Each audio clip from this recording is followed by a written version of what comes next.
बिस्मिल्लाहिर्रहमानिर्रहीम। नदीम अफजल चंद साहब एक अच्छे और भले सियासी वर्कर हैं। उनकी ये गुफ्तगू चंद दिन पहले उन्होंने मीडिया टॉक करते हुए कुछ गुफ्तगू उन्होंने की। आइए उनकी गुफ्तगू का कुछ हिस्सा आपको सुनाते हैं, फिर इसके ऊपर जरा हम बात करते हैं। उस प्रोजेक्ट में आपने अरबों रुपया कमाया, अरबों रुपया।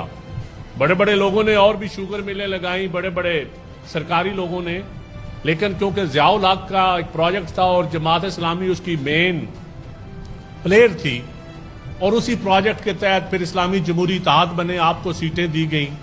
हमें पता है कि अब आपको क्योंकि बेनज़ीर इनकम सपोर्ट प्रोग्राम की वजह से अब आपको गरीब जाती नहीं मिल रहे, आपका प्रोजेक्ट आपका क्लोज हो गया है। नदीम अफजल चंद साहब की गुफ्तगू आपने समाअत फरमाई। वैसे तो ये लंबा क्लिप है, हमने सिर्फ इसका वो हिस्सा जो हमारे कंसर्न है, हमारे मुतालिक है, वो हमने आपको सुनाया। आपको अंदाजा होगा कि ये किस लहजे में और किस तरह से बात कर रहे हैं। आइए, जब नदीम अफजल चंद साहब पीपल्स पार्टी को छोड़कर पीटीआई को प्यारे हो गए थे, पिया देश चले गए थे, तो उस वक्त इनका क्या मौक़िफ़ था, आइए सुने, फिर हम इस सारे मंजरनामे के ऊपर आपसे थोड़ी सी गुफ्तगू करते हैं।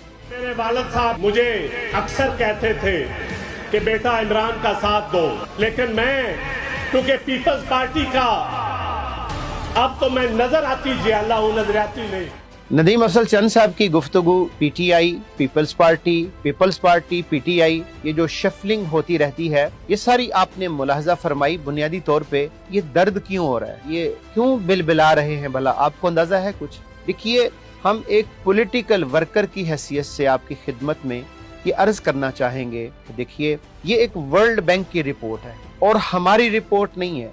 इस वर्ल्ड बैंक की रिपोर्ट के मुताबिक पाकिस्तान के अंदर गुज़िश्ता 2024 और 25 के अंदर 7% इजाफा हुआ। पहले 18% थी, 7% इजाफे के साथ ये 25% हो गई। इसी तरह 1,30,00,000 लोग खते गुर्बत में मजीद शामिल हो गए। और वर्ल्ड बैंक की रिपोर्ट ने साथ ये भी मेंशन किया है कि पाकिस्तान का जो मुआशी मॉडल है अब वो कारगर नहीं रहा, वो चल नहीं सकता।